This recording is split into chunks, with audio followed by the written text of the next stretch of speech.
Welcome to Central Line, the AAHA podcast. This is the official podcast of the American Animal Hospital Association, dedicated to simplifying the journey towards excellence in veterinary medicine for every member of the veterinary team. Here's your host, Dr. Katie Berlin. Hi, welcome back to Central Line. I'm your host, Dr. Katie Berlin, and I have the special treat of being here in person at AVMA with three special guests today. We have Julie Legred, Shannon Thompson, and Deborah Reeder. Thank you so much for making this happen. This is so exciting. We're thrilled to be here. Honored to be here. I agree, and I'm glad we could work it out that we were all together in the same room and together. It feels so special. It really is. It really is. I mean, the bridge across the borders and with passion that's still the same. We're international right now. We are. And we were all laughing last night. I was just had this observation. We're all three farm girls. Oh, really? Yeah. So it's that's awesome. Yeah. I didn't start out that way. Well, I can't ever say that I was a farm girl, but I did basically grow up on a horse farm. But it wasn't my horse farm. Oh. I just, played in the dirt a lot and never washed my hands and so there you go. It was yours in your heart. Yeah. I wished it was mine. So.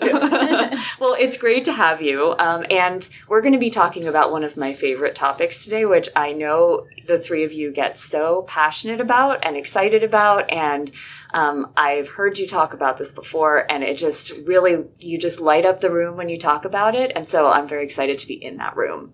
We're going to be talking about technician utilization and empowerment and why we have everything we need right now in the technicians that we have. So getting into that in a minute. But first, I wanted to have you three introduce yourselves and just say a little bit about who you are and what you do right now. I'm Julie Legred. I've been a certified veterinary technician from Minnesota for close to 40 years now. I don't feel that old, but... Experienced. Yes, experience. There you go.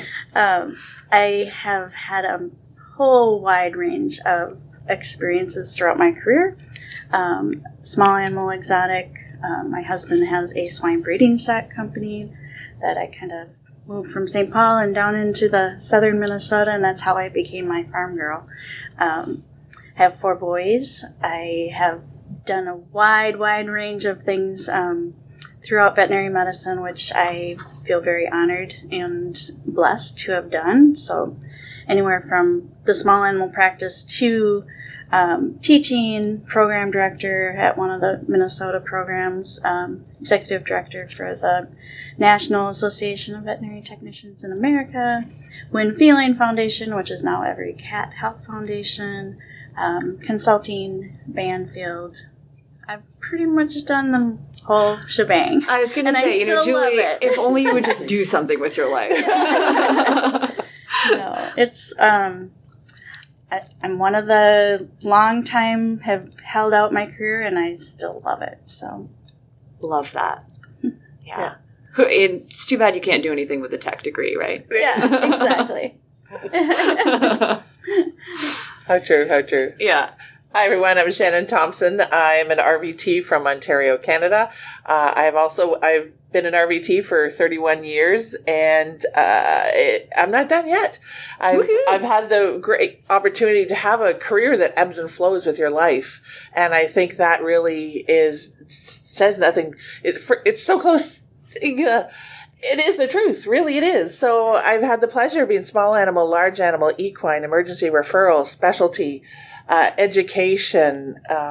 I had a locum business before locum techs were a thing, and now I've my most recent executive director for the Registered Veterinary Technologists and Technicians of Canada, and I'm just being able to do what matters, what I'm passionate about, and that's the people that we have in our field. As much as we care for the animals, it's really about the people that we work with every day and the teams that we work with every day, and it's a career that you're only limited by your imagination, and whether it's mobilizing, whether it's utilizing, whether it's empowering, as long as we're talking about RVTs, I'm happy. See what I mean? I mean, you guys just get so fired up about this, and I love it so much. Like, hearing the breadth of experience that you've had as technicians. I just love it. Deb, what about you? So I'm in this same realm. And I want to just take a moment and really truly thank you for this vested interest in our profession. It's refreshing, it's needed, and we're just applauding. We're applauding you. It's been too long, I think, that we've not had these conversations enough. Yes. So it's time now. So I have been a registered veterinary technician since 1983, and now in Texas I'm a licensed veterinary technician because they've changed the terminology. That's a whole other podcast. But I have mainly been in the equine sector career, for all of that. Worked in equine referrals and ambulatory practices, and had an opportunity to join a corporate company back in the early 90s, and I saw through that all the tools and resources that were offered in small animal that was not offered in equine.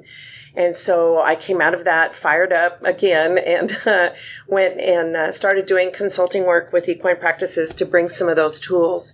And then a group of us in Texas realized there was another missing in our profession, and that was an association just for equine technicians, because we are a different animal. And so equine people are different animals. Yes. For sure. I say that as one. So formed the American Association of Equine Veterinary Technicians and Assistants in 2002. And I served as the president for a couple of years till it got on its feet. And now I'm the executive director and have been since then. And I as well was an instructor at my alma mater where I graduated from, and then also taught at a online program, Equine and Large Animal. And we've formed, the Academy for Equine Veterinary Nursing Technicians. We've created an equine manual for equine veterinary technicians, and anesthesia society. So there's, like you say, there's just so many opportunities, and you just have to look at those opportunities and take advantage of them and bring your passion to them, and others will follow. And that's what's been an amazing journey for me. So I feel very privileged to be a part of it. And that concludes our podcast. All the things that you can do with a technician degree.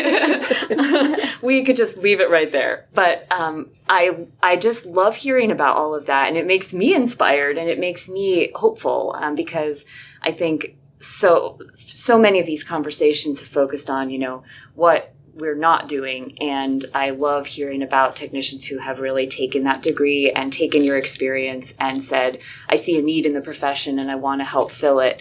And you are all doing that so beautifully. Before we get into talking more about that, though, I always ask one personal question of our guests. Sometimes it's about your autobiography and what it would be called, but I really wanted to know what breed of dog you would all be. So 1, 2, 3, go. Well, so somebody else asked me this question earlier this week, so Really? I feel like I have... How you're at a vet conference. Yeah. So I came up with Golden Retriever. I love them I have one. Oh, yeah. Remy's a sweetheart.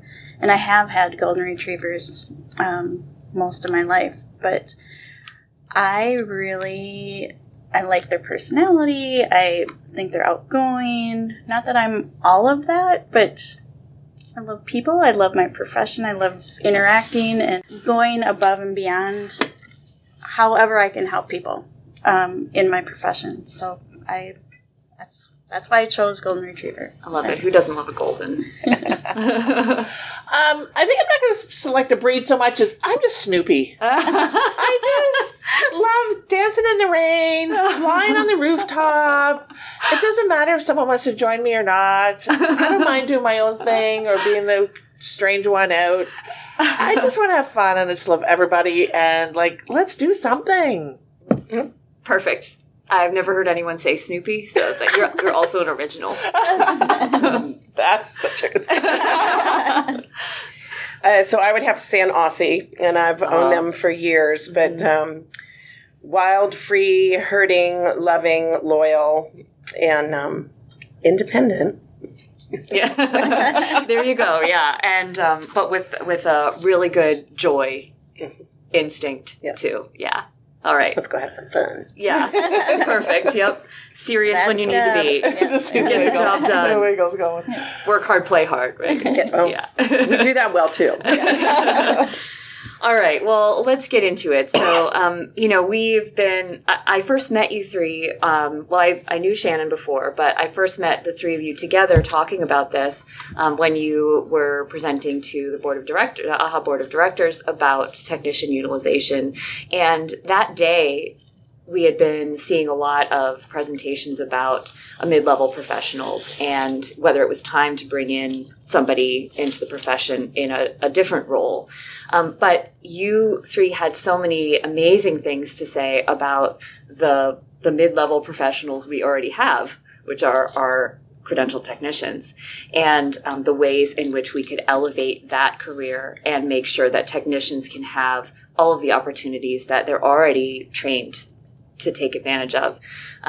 And so that's what I wanted to talk about today predominantly. So I was just curious for an intro, how do you see technicians as actually being an answer to the troubles that we're having right now with staffing and retention? I can go. I know we're all like chomping at the bit to say something, but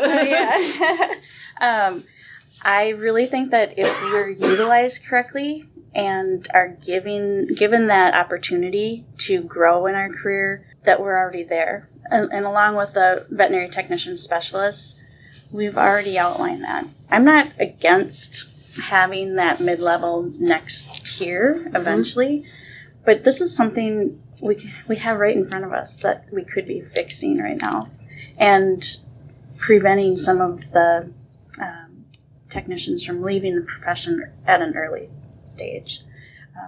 I think it can solve a lot of problems, solve team well-being. I think it's a whole solution to many of the problems that we're experiencing right now. We have a framework that's been proven. We have, accredited education that over and over has produced, repetitively produced quality, knowledgeable, and proficient skill sets. We have a framework that has over 30 years, being one of the first ones to write the VT&E. We have a proficiency there and a reliable product that's being produced for the lack. Sorry, not that anybody's a product, but it's really tangible. It's proven itself, and the only challenge we have is we haven't all used them well. And we all know, we've all seen nuggets. We all know clinics that have zero trouble hiring, have technicians that are happy and grow within it. We know there's nuggets out there. How can we make those nuggets mainstream? And we talk about, more, and it's not about just putting more onto the RVT. It's about everybody working at the top of their license. The veterinarian working at the top of their license, the RVT or credential veterinary technician working at the top of their license, and the veterinary team that supports them all. I think it's really important that we're not looking to add more. We're looking to become more efficient in what we have. Yeah, you're so right that we have, we have so many capable people working in the clinics right now. And so many of them, I feel like, don't know that we know they're capable. And I feel like I was trained in a way where we weren't trained to rely on technicians and trust what they've learned and what they know. And so it's very hard to get out of that mindset for veterinarians who, got out of school and immediately the first place they're thrown into might not use technicians in the way that the vet school did, or maybe the vet school didn't do a very good job. And that's the only way you know how to practice. So it does feel kind of like a paradigm shift, but it shouldn't be, to let people do what they're trained to do, and to give them the opportunity to grow just like we have. So it's definitely inspiring to hear about. And also, I wish I'd had that from the very beginning, Well, and I think, too, I look back at what this profession has almost suffered through, at least, in my 40 years out here, starting out at $5 an hour and getting really excited when you made it to 11 and getting told you were the highest paid equine technician in the United States. I'm like, well, that's wrong. Yeah. That's supposed to make me feel happy. But I think just looking back at that, despite where we have not been fully utilized, and despite that we still believe in our profession and treat it as a profession, and others are joining it with that mindset that, we need to turn around. Okay, they've persevered here. This is a group that has hung in there with you, even though we haven't been fully utilized, even though we've gone to school. And, let's embrace them again. And give them the opportunity to truly be team, leaders with you and support you in your career as well. It takes all of us. It truly takes a village. Yeah. Veterinarians cannot do this profession by themselves. No. Veterinary I can't even technicians do blood work by myself. Yeah, I can't do it either. And the animal, and I've said this to the AEP many times, the horse needs both of us. Yeah. It needs all of us. Our animals need all of us. Our profession needs all of us. We need all of us. Yeah. It's very true, because we have to lean on each other, not thinking that we have to do it all as an individual. Right. It takes the entire team from front to back to front, and that's, I think, helps with the well-being aspect of it too. For sure. And if you think about it a little bit in all of our experiences, Katie, I think you can appreciate too, when we first graduate, we depend on our team to grow. Oh, yeah. I know myself, I've supported many new graduates, veterinarian graduates, in being comfortable and confident in their skill and grow. Mm-hmm. And it's the same thing with our RVTs. They're coming in and they're new and they're fresh and they haven't had practice. Do we expect them to do nerve blocks and epidurals on day one? No. But with a supportive team and goals and talking to each other and say, how can we make our team more efficient? And where, and you talk about where do you start? You start with your team and talk. Where do you want to go? How can you do it together? Where can we get additional training and support? How can we utilize some of the things? How can we elevate our care? It's gone as this gold standard. It's about the best care we can provide. What is the best care that we together as a team can grow together and provide? And it doesn't mean every single person have to do a nerve block. Let's try and tailor some of those skills to those that really want to learn it and are passionate about it. They're going to do fantastic. They're going to rock it out of the park. And guess what? They're going to train the next one that comes in that is interested as equally. And you're right. The passions within each individual can be extremely powerful on a team. If you have somebody that's really passionate about, say, parasite control, use their passions and let it show throughout the practice, because that's ultimately going to help that pet and the owner understand what it is we're asking them to do. It's almost like creating a triage approach to every appointment and every animal that comes in. Like, okay, who is the most qualified in this area? Who's the most qualified here? Who can handle this? And making sure everybody knows where their arena is. Doesn't mean we don't cross-train, because we love being cross-trained and do that as well. But I think it's that approach instead of, okay, this is all on me. No. Who can help? We don't all have to be everything to everybody and every patient. And that is such an important point, because I know as vets, I can't speak for technicians, but as vets, we feel like we have to be able to do it all. And like you said, we all got out of vet school not knowing how to do almost everything. I mean, getting out of vet school and going into the practice on the first week was terrifying, because I was like, I don't even know how to treat this ear infection. I don't even know what meds we have on the shelf to treat an ear infection and then how to use them. And the technicians helped me with all of that. Like, my first practice was in New York State, and so all the technicians were licensed and they knew their stuff and were utilized. And it was a model where most of everything was done in the treatment area, so you didn't stay in the exam room very long. So not particularly client interactive in that way, but it was very helpful for a new grad vet, because you could just whisk everything to the back, and then the technician would be like, okay, here's what you do. And that happened a lot. There's my block cat tray set up before the block cat even left the exam room, because they knew what I was going to need and I didn't. And I would be lost without the education that I got from those technicians and a lot of the technicians in vet school.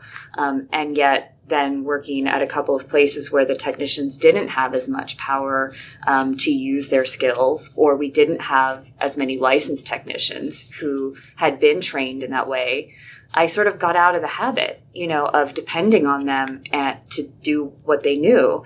And it was hard to adjust again then when I got to a practice where the technicians were fully utilized. We had a bunch of credentialed techs and they were fantastic. And they kept telling me to go away. I was like doing the hovering, I was trying to log my own stuff and like draw up my own drugs and, take care of everything myself. And they were like, we got this, go eat bonbons and come back when we're ready for you. And it was lovely. And I could get my calls done, imagine that.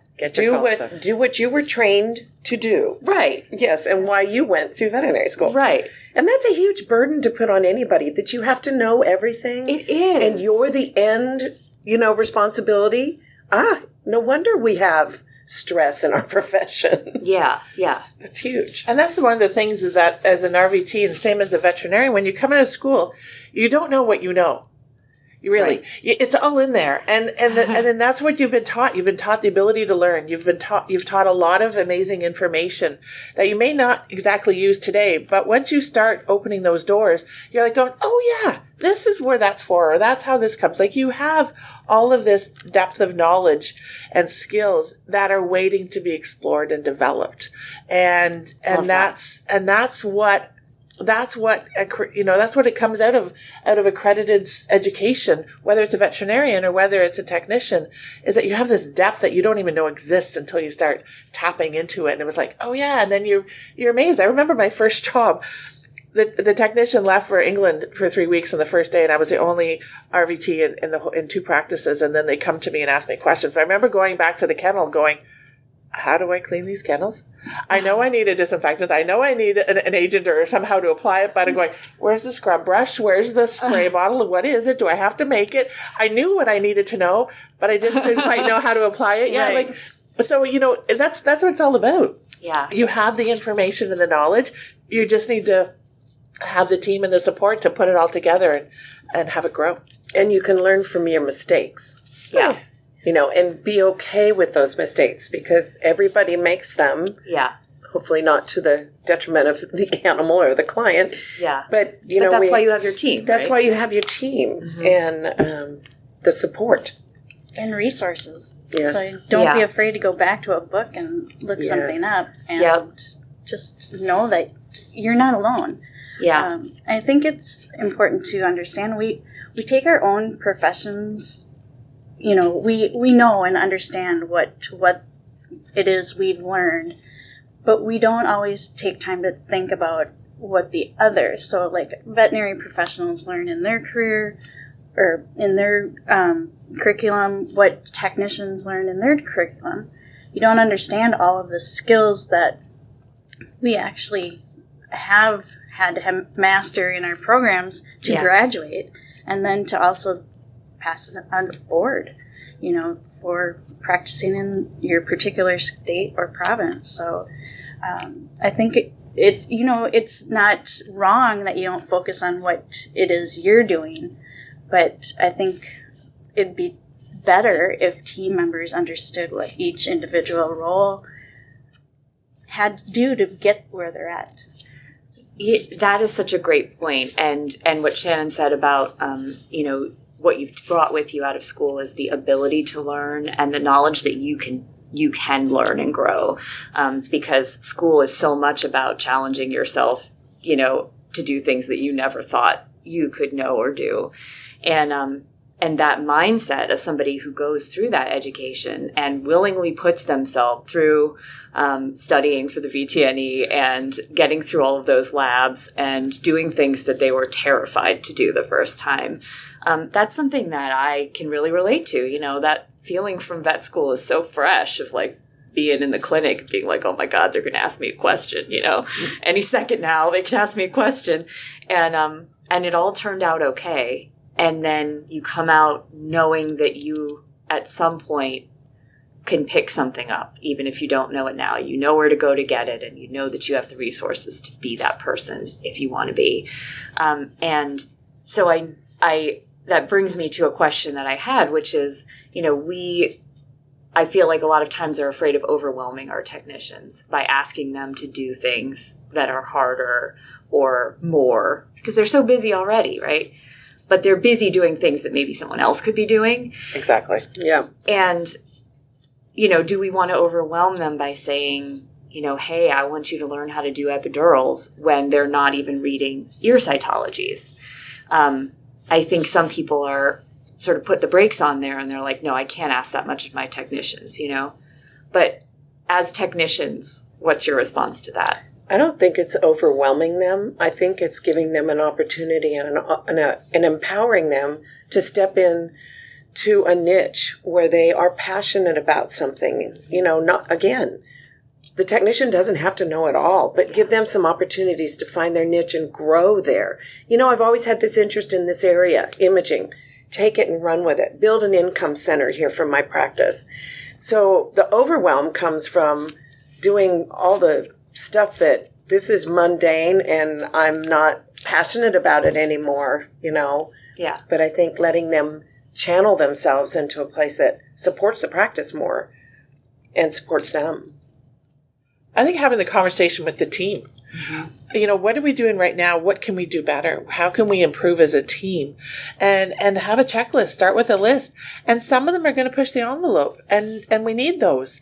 Because sometimes we're not confident in what our abilities are, what we can do, but someone else sees that in you. Mm-hmm. And we need that. So sometimes it's terrifying. And I've heard them say, oh, my technician doesn't want to do that today.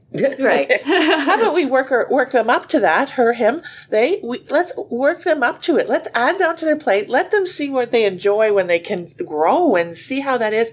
If you're providing a supportive environment, if your communication within your team is strong, you can do anything. And you can do anything together. And I think that's important. And that goes so much that if somebody wants to learn or is not sure, send them to a conference. Not just send them to the back room to listen to some online CE. Send them to a conference where they can go to a session about epidurals or nerve blocks. They can be in a room with other RVTs, talk about it. They can learn from each other. They can bring it back and talk about how can we make this happen in our practice. It's support all the way around. Not to say, oh yeah, you can do it. Support them in education. Support them in networking with RVTs. Send them on an intern with a clinic that does like 40 a day. Mm-hmm. Help them to set up a relationship where they can go and actually be immersed in it, learn about it, and really decide for themselves if it's for them or not. But, show them that you're in a team that can learn. And there's so many opportunities. I could go on all day. I'm sorry. That's okay. That's good. Yeah. And I think it is helping practices with how to do some of this. They don't know. Right. It's like creating a triage template, creating a self-assessment, something quick and simple, don't overwhelm the poor veterinarian. Like, oh my goodness. But, we know some of the needs that practices need and how to do it. We've worked in those practices. We've helped them succeed. And so again, here's another area that, your technician group can help the veterinary group. How to grow the team. I mean, ask what their passions are. Where do they see themselves in 5 years? What do they want to be doing? They don't always have to think that the only place to reach next is like maybe a practice manager. Maybe that's what they want to do. Maybe that's in their plan. Maybe it's not. But let's not forget about the VTS, the veterinary technician specialties that do come into play and could really impact that practice if they were supported in pursuing those things.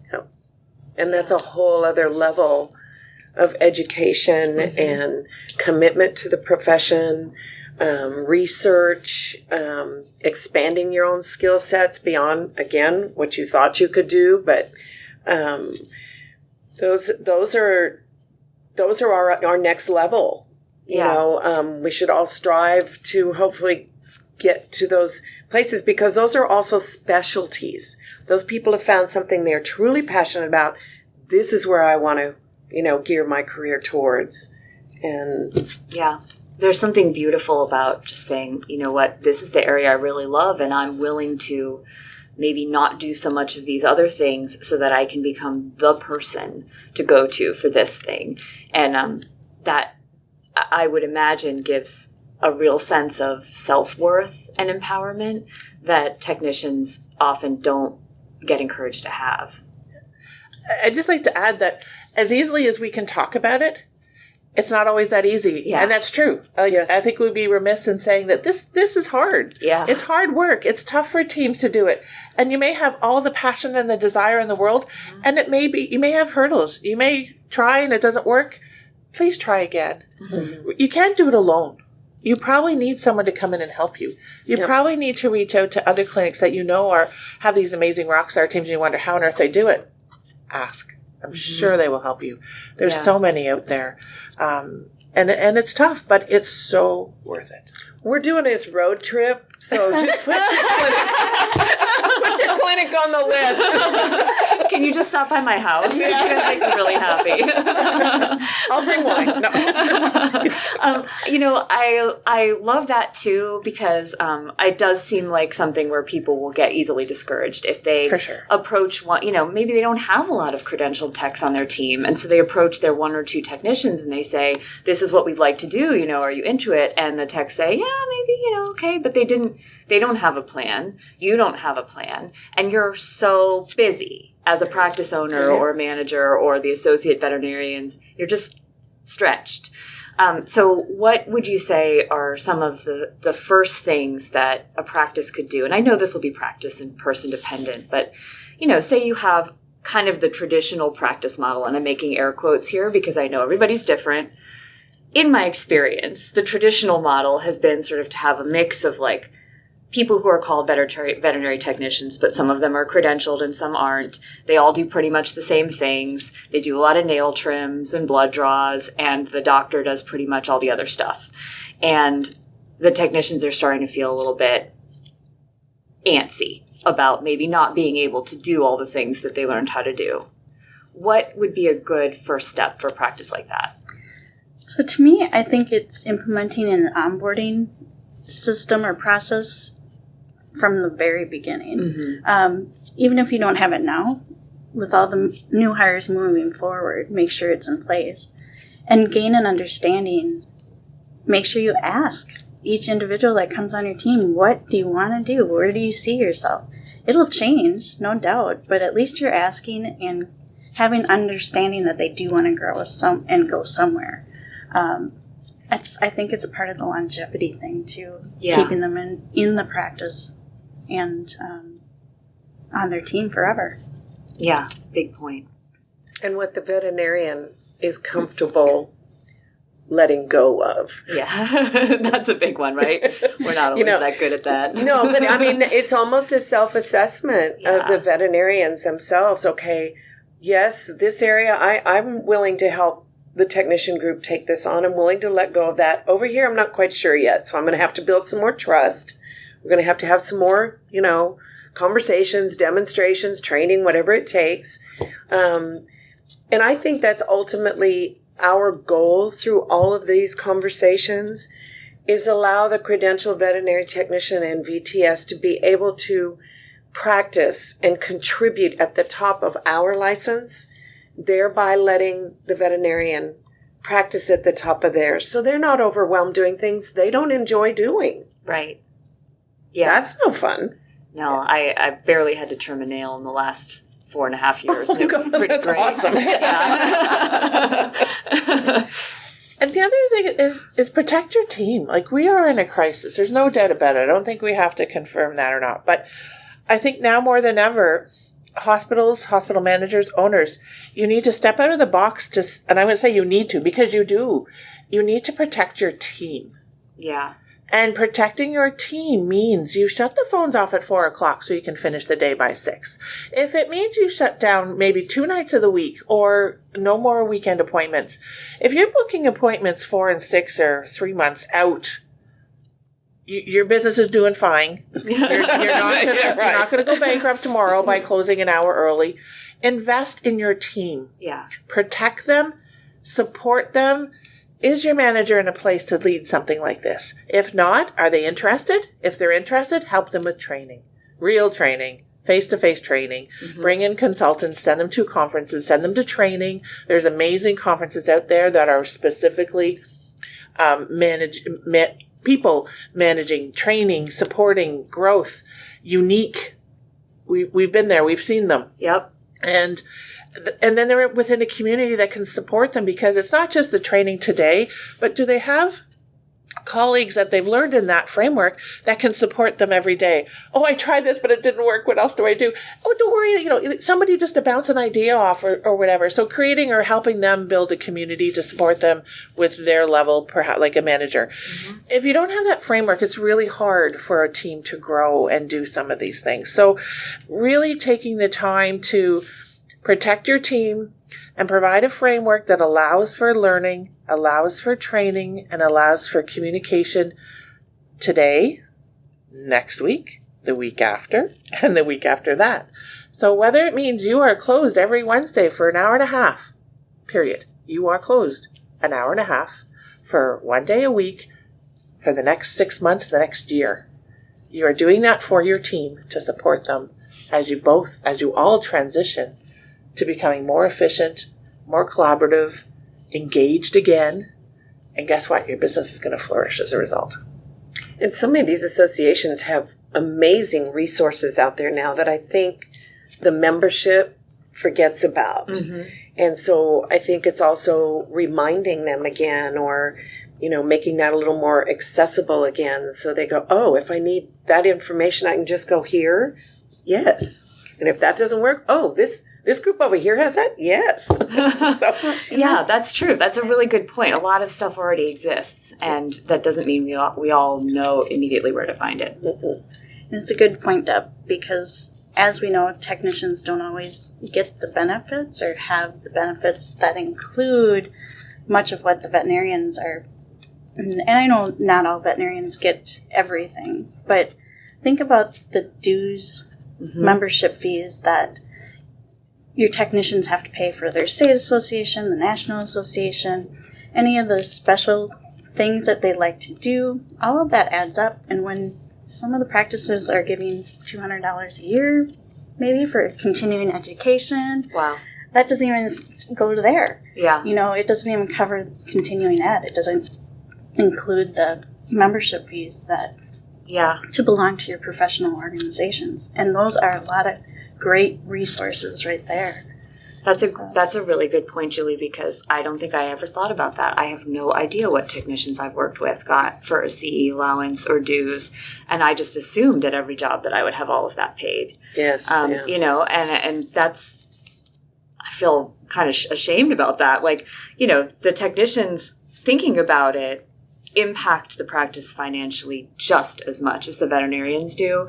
Maybe I could do a surgery that a technician legally couldn't do, and I could, approve the blood work that gets run that makes us some money. But the technician's drawn that blood. I probably couldn't hit the vein on half of the patients when the blood gets drawn. And the technicians are so much a part of the education and compliance that we have, and the follow-up and the client loyalty, because they're the ones who really are taking care of those clients a lot of the time that I don't even see.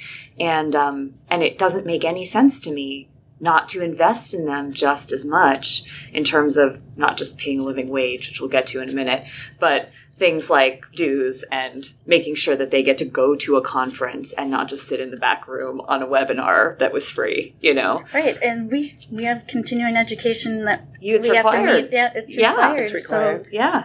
Well, and to this too, for a practice for their insurance, a lot of times if they can show they have vested interest in their staff, training and education, their insurance rates are reduced. Interesting. Take note of that. Yeah. Replay. Luckily, this is being recorded, so that's on record. But I absolutely, that's very important. And, and clients notice too. They know if they call the practice and the only person who can ever answer any of their questions is a veterinarian. And just because they're used to it, because a lot of practices are run that way, doesn't necessarily mean it gives them the confidence in the practice that they need. They'll say, I only want to talk to the vet, or I want to see my vet. They don't think this practice is who takes care of my pets. And that's really what we need to avoid one vet feeling like they have to do everything on the planet. Yeah, one of the outstanding practices in the equine field does just that. They take their interns out with them to all of their calls so that their clients get to know the interns and the technicians, and they tell them, I am comfortable with this intern veterinarian. I am comfortable with this technician. So any questions you have, please feel free to direct them to them if you can't reach me. Yeah. Again, why are you putting all the burden on one person? Right. Who wants to be that? Some people, I feel like, want to be that person. I do not ever want to be that person. And I think, Deb, that's the message for, even the small animal clinics. How are the clients going to adapt to a credentialed veterinary technician doing an exam or doing the history or doing the treatments or the follow-ups? Because you're going to tell them. Right. You're going to tell them, this is an individual, a professional on our team that we train together. We support the same mission and vision throughout the hospital. They are representative of the quality of care that we are providing to our team. You will see them in the exam room, and we have full trust that they will deliver the best medicine that our team can offer. Share that message. Tell your clients, you're the one that's where it's coming from. Yeah. They just want the best for their pet, and if you tell them it's the best, they'll believe you. They're game on. Yep. Same way with that. I know a lot of vets like me will tell their clients, because the clients sometimes are like, why aren't you doing the blood draw? Like, dude, you don't want me doing a blood draw. This technician next to me drew blood from a bald eagle in front of everyone yesterday. Like, I would prefer that she do my blood draw. Exactly. So, when you think about it, do you want your own doctor drawing blood? When was the last time they had to draw blood? No way. I would do it once in a while, like to keep my hand at it, but like, no, under duress, absolutely not. We, as an association, we get asked all the time, well, why aren't you doing more public advertising? Why aren't we doing more media stuff about education? We'd love to. Unfortunately, that's got to be one of the most expensive things for us to do. So expensive. But guess who is in front of clients every single day, multiple people, multiple times a day? The veterinary team, veterinarians are our number one client-facing, public-facing. If they can educate, they can help us share this message. Yeah, and it will benefit them immediately. It does, and it reinforces it when you say it once or twice, or the next time they come, you're still toting the same message. Yep.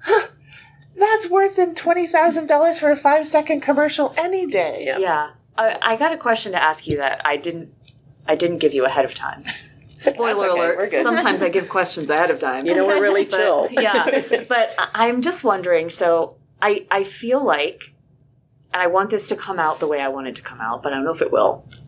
But I feel like because of the way that we've treated vet techs for so long, as sort of, I hate the word support staff. Like, I just don't like that phrase very much because I feel like everybody's equally important in supporting each other. But I feel like we've encouraged vet techs not to treat themselves like professionals. I feel like we've treated it like a cutesy profession for so long that it's hard sometimes for veterinary technicians to say, I am a professional on par with the doctor that I'm standing next to, and I can comport myself in a way that conveys that I know that and I'm proud of it. And that's not because I feel like the technicians are deficient in any way or don't take pride in themselves, but just because we haven't treated them that way for so long that it's become sort of ingrained. Do you have a response to that? The first thing that comes up for me is I feel like some may have tried to create their own identity that they're comfortable in because that's the space they've been allowed to be in. Yeah. Yes. For sure. I'm sure this isn't something that vet techs created for themselves. No. But if you saw us running through the practice with white coats, like we used to do, there would be some eyeballs rolling. Yeah. What is going on here? I don't even like wearing a white coat. No, but you know what I'm saying. We've created a niche that involves cute scrubs and paw prints on everything that says we're here to like pet your puppies and kittens. And in reality, they're doing so much of the hard work that it's unfair, but also sort of self-fulfilling. Yeah. Yes. I think we see that when somebody asks and they say, "Oh, I'm just a vet tech." No, Exactly. I am a registered veterinary technician. I am an educated and knowledgeable professional dedicated to the care of your pet while in my hospital. Yeah. That would love to be the response. Yeah. I can wear whatever I want, Yeah. but if I can say that message, Yeah. I am a professional. But it needs to be supported in the team. Yeah. So whether it's not the girls at the back, it's my RVTs, LVTs, CVTs, whichever. I'm sorry. I don't have them all. I'm sorry. My RVTs are going to take the blood. Yeah. Our RVTs are going to meet on our website. They're RVTs. Mm-hmm. Their credential is important. Yes. It's there. It's on their name tag. Shannon, Yeah. RVT. Yeah. I have a business card at the front. I can share. It's I love that. about Tech business but card. it's about recognition across the board. Everybody says it. Yeah. Everybody talks it. Everybody walks the walk. Yeah. And that's something we're trying to do.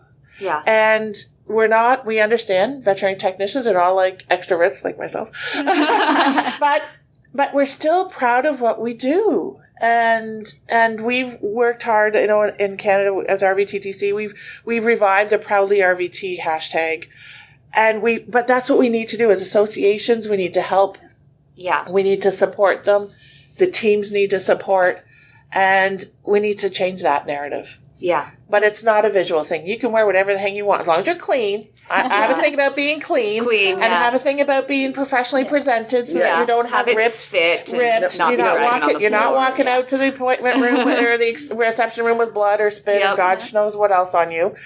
You're coming out clean and professionally presented. Yeah. It can be powdered. It can be whatever. Because, gosh, we love that because we're fun and that stuff. It's a cute profession. Like vets, we're veterinary medicine has so much cuteness and Yes. sweetness and beauty in all of the appointments, even the sad ones. There's beauty in all of them. And we embrace that really well. I think it really does go back again to taking pride in your staff Yeah. and showcasing them and exalting them to your clients. Yes. And from the equine side, the majority of our practices don't have credentialed technicians in them. They have assistants. But in that same vein, if that assistant is your top stellar assistant and they are your right hand, exalt that to your client, exalt that to the rest of your staff. And at the same time, support them and going, there's other ways we can get you trained and educated, as well. Mm-hmm. So I just think it's taking pride in your staff and showcasing them off instead of the separatism. Yeah. Yes. We're all on the same team All on the here same with the team. same goal. Baseball players don't differentiate. They all wear the same uniform, or if you're on a football team or whatever. Yeah. Why aren't we all wearing... You don't have to identify. Right. As long as your patients and clients feel comfortable with your team, there shouldn't be an issue. Because I think, for the most part, if somebody comes with a question that you can't answer, you're going to pass it on and get the answer for them anyway. Regardless of what role you are. Exactly. Because I'll do that. Yep. And none of us are going to step into surgery as a technician and take over that. We're trained on the skills, a lot of skills that we have to master before we graduate. And that's what we want to do. That's why I get asked, so when are you going to be going to vet school? Never. That's not, that was never my goal. In fact, I looked at vet school and decided, that maybe veterinary medicine is not the career for me. I don't want to do a doctor's job. Thank goodness my high school counselor knew exactly. I walked in, is there a position that you can just take x-rays, do the lab work? Well, of course, it's a veterinary technician. I'm like, what? Had no idea, and started started down another path 2 weeks later. And I love how the people that always ask that, like when you're going to vet school, it's like it never occurred to you that you could go to vet school. Like it was a conscious choice not to go to vet school. Thank you very much. And one I greatly support, because no one should go to vet school unless they're really sure they want to. Well, it's looking at all the core competencies, and we have focused on some core competencies that are a support to the veterinarian in their diagnosing, doing surgery, and their core competencies. And without all of that, it doesn't work. No, it doesn't. It feels. I mean, I remember one time at a doctor's meeting. We had doctor's meetings on Friday evenings at a practice that I worked at, and I would go pretty late sometimes. And we had one of the clients call after hours, while we were all in this meeting, like one of the clients that you drop everything for, and so they came in and we had to run blood work on this animal, and there were like 6 vets standing around the blood machine, like looking at it, with the instruction manual. We had no idea what to do. That was a valuable lesson, because sometimes you're going to need to use the blood machine, but it was hilarious because we were like, okay, we can draw the blood. Now what do we do? And it's on such a basic level, like we need each other. Yes. And I don't see the veterinarian as any more essential to that patient than the technician, because we are capable of making certain decisions, but we really don't have the skill set that you all have. And if we have it, it's probably because we've been doing the technician's job for too long. And I was going to say, and that's not a bad thing. So if that's what your passion is, then let's be a technician instead. Go for what you enjoy doing. Yeah. Because some people don't even know the technician role is available to them before they start or school. That they have possibilities to do things like you all have done and take it, as far as they want to take it. I want, sorry, Deb, I want to catch a term. When you mentioned the basic, and I understand where it came from, it's not a basic skill, it's a vital skill. Yeah. And it's a vital part of veterinary medicine. Yes. And I just like to I know, I understand, but it's like, it's not basic. It's not simple. It's, as you say, you have highly skilled doctors unable to understand how to do it. Yeah. It's vital information and knowledge. Yeah. In your team. Yes. Definitely true. And I think about a conversation that I had with Tasha McNerney. She was saying that when she was working at one practice, she would actually unblock cats. Like her doctor had so much confidence in her skills and training that the doctor would diagnose and talk to the client, and then basically it was Tasha and an assistant, and they would anesthetize, run the blood work, run the labs, unblock the cat, set the cat up with catheter and fluids and everything, and the doctor would come back and check on it. And that was entirely technician and veterinary assistant after that appointment, basically. And that blew my mind, because I've never worked in a place that let technicians do that, and it made me just think of all of the things that could be so much easier in life if we were allowed to do those things. And that veterinary assistant probably felt good too, and that assistance is a whole other conversation about all the things that we don't let, they're doing certain jobs that instead of doing other things to support technicians. It's finding the gaps in your practice. Exactly. And then going to your team and going, okay, where are you in overwhelm, or what is not getting handled, or where can we, mesh this better? And that's almost this triage template, and self-assessment. Just finding those gaps that exist in your hospital or in your practice, and, trying to, work with your team to fill those. Where are you in overwhelm, or what is not getting handled during the day? Or what are you as the veterinarian just doing way too much of, so that you're not concentrating on the things you're passionate about? Mm-hmm. And that's like this triage template or a self-assessment. I know it has to be kind of simple and quick so that, it doesn't take up overwhelming time and consultants, knocking through your doors, all the time. But something simple like that. And that's where, the credentialed technician can fill those gaps that exist right now if we communicate, collaborate, and search those out, have those conversations. And I just think that's been a missing. We've gone down this trail, ride your horses down here till they fall off the cliff. Well, no. Let's not do that. We like horses around here. Let's reassess here. There's answers. There's solutions that are right here that are willing to fill those gaps. So I have one more big question to ask you guys, and it's about money, because obviously people are going to be listening to this and saying like, well, I would love to do that, but my doctors are the ones that bring in the big bucks, and they think about technicians who maybe want to learn more skills and take on more responsibility, but they say, well, I can't pay them any more than I'm paying them. How can practices think differently about finances to make it possible to compensate their technicians fairly and appropriately for doing this work and for the professional education that they have? So I'm going to ask a question.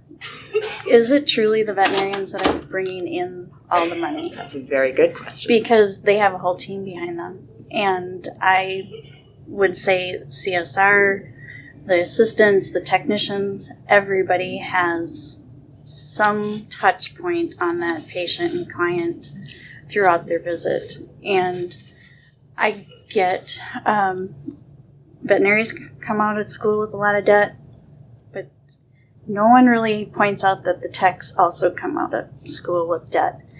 And I cringe when I see McDonald's paying $15 an hour when some of the technicians aren't even making that. And I know that we did a survey when I was NAVDA executive director.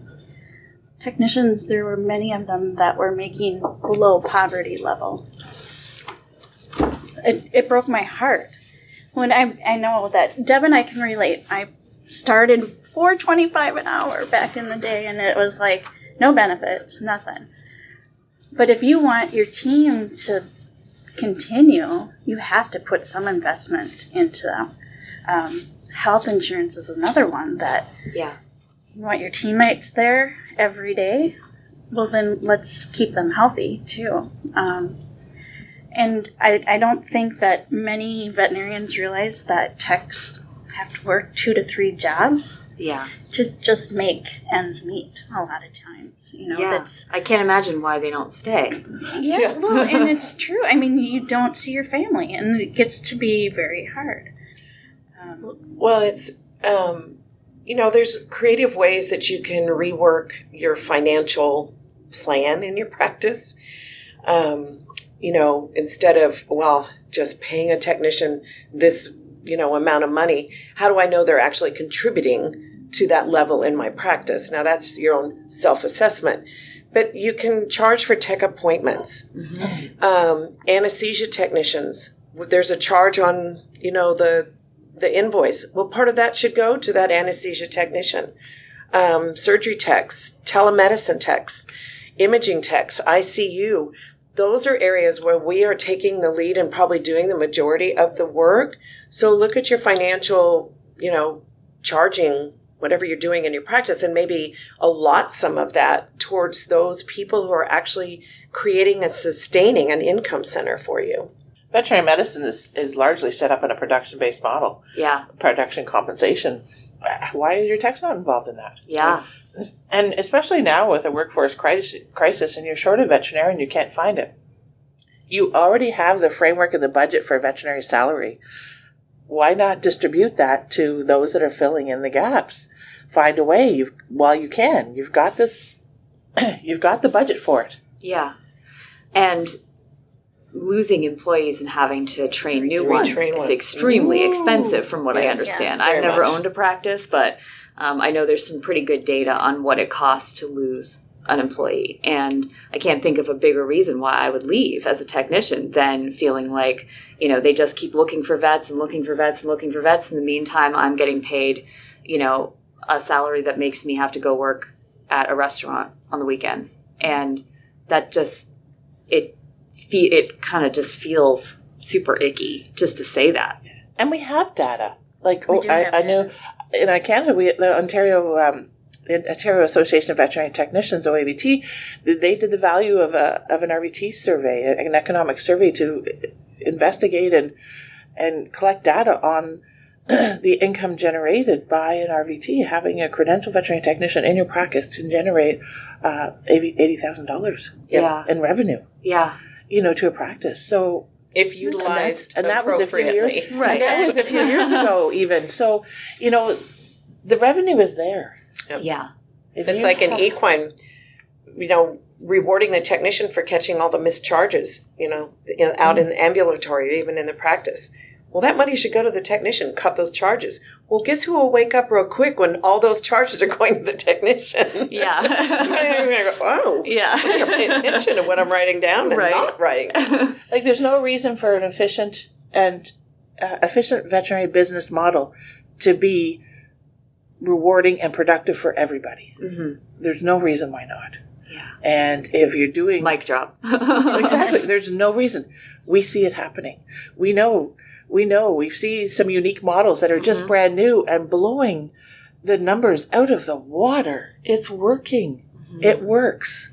And just, are you courageous enough to try something different? And it's not always about just the money. Like you were saying, there's other benefits that you can reward your staff with, the CE allowance or, being able to go to a special conference or workshop or whatever, or insurance, and even paying for those scrubs that don't have the little cutesy puppies running all over. Or do whatever works for you. Shoes.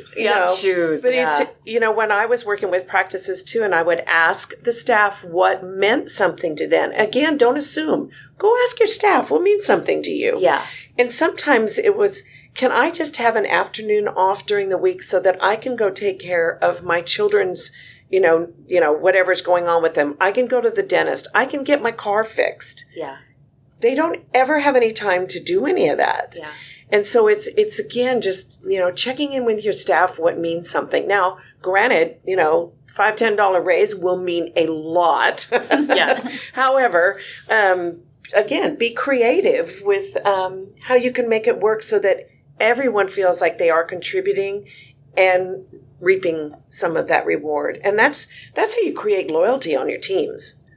Yeah, that makes so much sense. And there was one other thing that was popping into mind when you all were talking about this, which is the communication aspect of our jobs as veterinarians is exhausting. Mm-hmm. I mean, I have spent so much time talking to people. And at the end of the day, it makes you feel like, I'm just exhausted. I don't want to go home and talk to my partner. I don't want to talk to my friends on the phone. And oftentimes those conversations were happening at 8:30 or 9 at night because that's the only time I had to do it. And it was expected that I would have those conversations. And I just think about, the technicians at our practice spent so much time listening to me talk. There's no possible way that they did not have the ability to go in and say the exact same thing, only with the technician spin on it, which oftentimes is more approachable, to the clients right there in the exam room. And clients accepted it. When we had technicians go in and talk to clients, I rarely heard a client complain that they didn't get to talk to me because our technicians did such a good job. And that, I think, is something else really important to point out, is that it is absolutely possible to have trained technicians doing epidurals and unblocking cats and doing all of those very technical jobs that veterinarians may not want to do or have the time to do. But it is also possible that you have a technician on your team who loves talking to people and would be a fantastic person to say, hey, can you talk about pet food to this client, or can you talk about heartworm prevention to this client, and know that they're going to do as good or better a job. And so for practices that aren't utilizing their technicians and maybe don't have the resources or capability to train them in, say, epidurals right now, that can also be a very empowering thing. Yeah, absolutely. Absolutely. Team approach again. Yeah. Find out what your team loves to do and let them do it. Just even the simple hey, you did a great job today. Oh, yeah. Or yes. great job on that black cat or catheter, whatever. I mean, it's just the little bit of recognition and recognizing of what we're doing together as a team. A simple thank you, and that goes both ways. We need to also thank the veterinarian for, thank you for showing me how to do that so that I could, be better at it and help you be better. It goes both ways, and we need to be respectful of that so much more than I think we are. How much those two little words can change your day. Yeah, we need to be colleagues. Mm-hmm. Yeah. And support each other. Yeah. Absolutely. All members. Well, I can't think of a better way to end than on that. I had 382 other questions for you all. And we already have them answered. Yeah, I know. We'll just keep you here all day. But I think you all three of you raised such great points today, and that's really what I wanted people to hear. Is I wanted people to hear the passion that you have for this topic and for your profession and your colleagues, and hear just it feels. I know it's not easy or simple, but listening to the three of you talk about it makes it feel easier and simpler because we have everything we need right now. And that doesn't mean there isn't room down the road for more. But right now we have tools to make our profession better and solve some of the problems we're facing. And there's nothing that feels better than that. It's an optimistic outlook, and I love that. So thank you so much for spending the time. Oh, Thank you. Thank you very much. This was just outstanding. Yeah. AAHA has been great. Yep. And thank you for letting us chime in and be heard. Please chime in again. I was going to say, don't think this is going to shut us up. No, okay, we did our episode. Bye. No, we want to hear more about this from you, and I'm sure we will down the road, because I know this is a big priority for AAHA too, is we want AAHA to be an organization for the entire team and not just veterinarians and practice managers. And I think there's an opportunity here for us all to work together and really elevate all of the different roles in the veterinary team. So that's a big goal, I think, for us for next year, and hopefully all three be a big part of it. Excellent. Awesome. Thank you so much. Yes. It's been a pleasure, and it's been an honor, and we're just happy we can share, because I don't know about you guys, but I'm not done yet, are you? No. Well, and what's really cool about all this, I don't know if we're certain, whatever, but the three of us have just created this bond and relationship that never would have happened potentially without, the instigation from AAHA. And, it's been one of the blessings I'm going to put on my board out of, this journey. Yeah. Absolutely. I love it. AAHA is an instigator. Yes. In a good way. In a good way. Fantastic.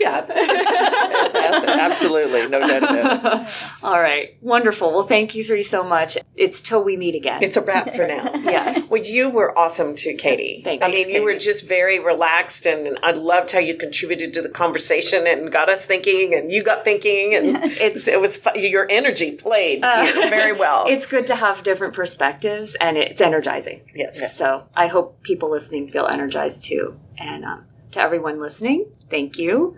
We'll catch you next time on Central Line. Thanks for listening to today's episode of Central Line, the AAHA podcast. If you love what you hear, please take a moment to leave us a rating and review. For more resources to help you simplify your journey towards excellence in veterinary medicine, we invite you to visit AAHA.org. That's AAHA.org.